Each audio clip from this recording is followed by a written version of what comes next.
Good morning, ladies and gentlemen. Thanks for joining us wherever you're joining us from. This is the Executive Mansion page, and we're live here at the EJS Ministerial Complex, where His Excellency Joseph Imabwaka is attending a high-level event on strengthening partnership in the implementation of the AAID. And this program is organized under the auspices of the Ministry of Finance and Development Planning. We have the Minister of Finance, the Minister of Foreign Affairs, and the head of the UN, waiting the descent of His Excellency, which is about to happen. Is disembarking his vehicle to meet and greet before entering the hall for the event. So we have His Excellency here. They will have His Excellency freshly dressed, and the minister there also. President Bwakai on a daily basis making sure to have candidates put in place. So he's being covered by and the laughs there, smiles and chit-chatting. the Minister of Finance and also the UN President coordinator. So we have His Excellency. Officials of government, development partners, invited guests, I have the honor at this time to announce the arrival of His Excellency Joseph Imabwaka, President of the Republic of Liberia.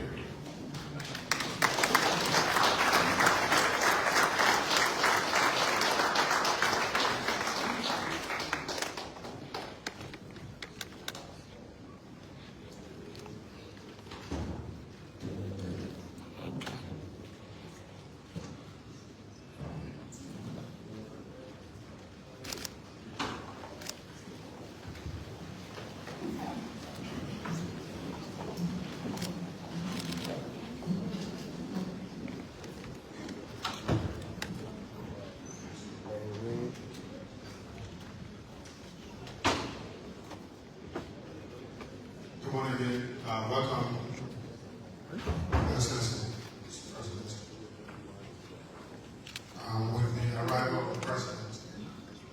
Mr. President, today's program, as you are aware, is to discuss how the government and development partners can collaborate in advancing the implementation of the REST agenda for inclusive development. A key part of it is to find innovative ways to fund the arrest agenda for inclusive development. So at the end of the day, we expect our team two outcomes.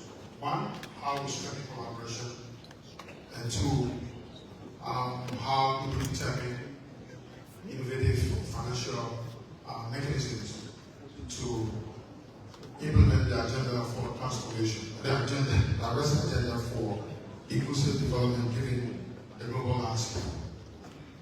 So, ladies and gentlemen, we want to do the opening sessions, which we postponed earlier, and we now ask the Minister of Finance and Development Planning, Mr. Augustine Gafuan, to give us his welcome remarks.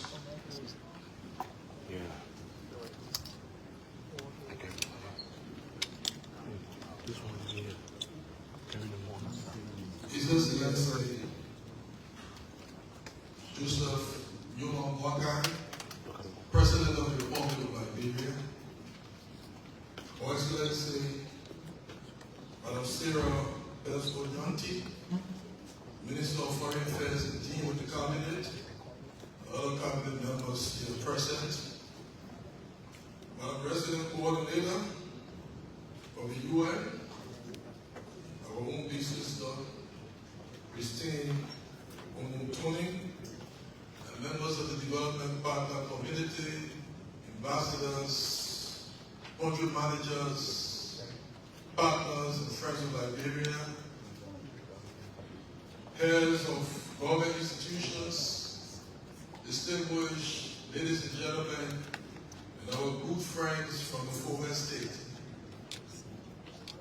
In January besides on January 15, 2025, we had the honor to have been in the beautiful city of Buchanan, Grand Bassa County, where His Excellency President Joseph Yuma Boakai formally launched the Arrest Agenda for Inclusive Development and the 15 county development agendas. In the Arrest Agenda, as Assistant Minister Boucher said, we have big macro goals, we have interventions in all the sectors. In a sense, the Arrest Agenda encapsulates the ambition of the Liberian people for development. And the captain of this ship, His Excellency President Joseph Yuma Boakai, is committed to ensuring that those ambitions are actualized within the 5-year tenure of the Arrest Agenda. We are his lieutenants, we the cabinet ministers, deputies, assistants, and director generals, and others. And our partners in progress. We all are aligned with the Arrest Agenda. But I need to tell you that barely a month after we launched the Arrest Agenda, the global architecture began to face what we've been calling our days of turbulence. One of our biggest partners in terms of support, USAID, have been the second largest donor to Liberia. As we speak, nearly all of the projects that will be implemented and planned for the next few years have been cancelled, with the exception of 2. The cost of the projects cancelled should be upwards of $300 million, if I'm not mistaken. And that has brought in some unpredictability. But besides, you say, the global architecture is witnessing some backpedaling on official development assistance. Some of the partners are looking within, and they may not be the backpedaling may not be as dramatic as that is coming from our biggest bilateral partners or supporter, but indeed the official development assistance landscape is seeing a somewhat migration. We have posted the Arrest Agenda at $8.38 billion. And we have more than 370 interventions, critical interventions, in all the sectors of infrastructure development. It is good to know that we are moving with speed, full throttle, vim and vigor on all the fronts. To the extent now that, given the vim of the government minister, we're estimating that continue at this pace, our ambitions in the Arrest Agenda will be surpassed. We have the ambition to reduce multi-dimensional poverty from 45% to 36%. We have the ambition to increase real GDP per capita of our people from the current $850 per person to $1,050 by 2029, making us a low middle income country. We have a lot of ambitions, the ambition of our people, because We're crafting the development agenda. Went all across the country. There were intense consultations with friends, partners, and our people. So that document encapsulates the dreams and aspirations, the visions of our people. Now, we are facing some stress tests.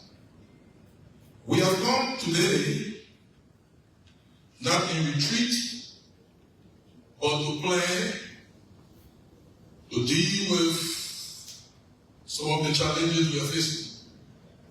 From what I see and sense, this too shall pass. And the captain, the able captain of this Everest plane will land us safely to our destination. From what I see and sense, we are on course in spite of the turbulence. But we have come to discuss honestly as to what mitigating measures, what compensating and reducing leakages, waste and abuse.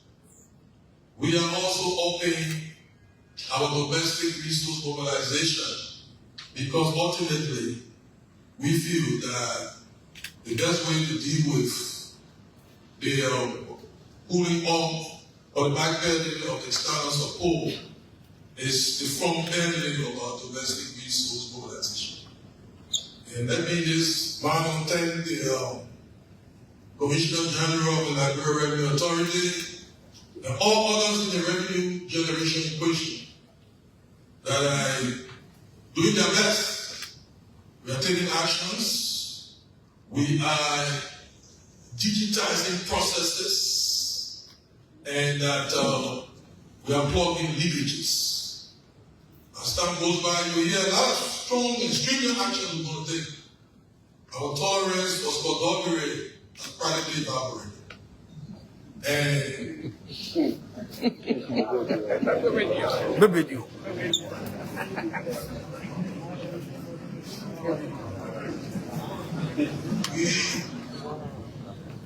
so we've come to the effort. We also are increasing our regional integration efforts, whether it's through us, the Ministry of Finance, or through the Ministry of Foreign Affairs and other sector ministries. The integration efforts, whether it's through ECOWAS, whether it's through AU and other mechanisms that we are part of, the conversation is getting very serious. We must take our neighbors very seriously. We in Africa, to some extent, are less integrated with our neighbors than we are with some other countries out of our continent. The new architecture is serving as the fuel or the fire on our rocket that is going to catapult us into new areas of achievements. The inertia and the delay is still healthy that we saw many things with regard to integration, whether it was single currency for ECOWAS, passports, free movement. The conversations across are getting very, very interesting. So, social cooperation is one of the strategies, and making sure that we leverage the potential from the integration potential of our country and the frameworks we are in, we're taking them more and more seriously. But we don't have all the ideas. We concede that we don't know all. We have come to teach from your brilliance and your wisdom. So today, we have come to see how we can strengthen cooperation and also get innovative ideas on what do we do to generate the necessary resources to ensure the implementation of the arrest agenda. So that's why we're here.